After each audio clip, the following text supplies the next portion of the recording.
নীরব, কেউ কোথাও জেগে নেই। বাইজিদের মা ঘুমোচ্ছিলেন। বাইজিদ পড়াশোনা শেষ করে ঘুমোতে আসলেন। ছেলের ডাক শুনে মা জেগে উঠলেন।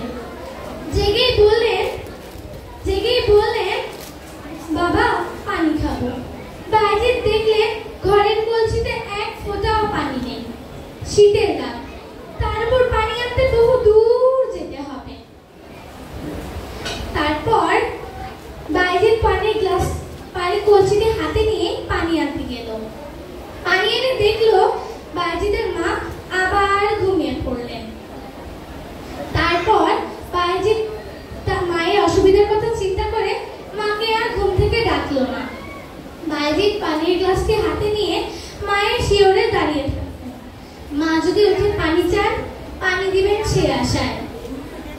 বাইজিদ ঠায় দাঁড়িয়ে আছে। বাইজিদ তার মায়ের পাশে দাঁড়িয়ে আছে। ফজরের আজান শোনা গেছে। মা নামাজ পড়বে বলে উঠে দেখলে বাইজিদ পানি গ্লাস হাতে নিয়ে তার সামনে দাঁড়িয়ে আছে। তার রাতের কথা মনে পড়ল। তারপরে সে পানিটি হাতে নিয়ে পানি পান করলো। তারপরে সে খুশি হয়ে দোয়া করলো, হে আল্লাহ, বাইজিদ যেমন আজ আমার খেদমত করলো, তার চেয়ে বেশি যেন আপনার খেদমত করতে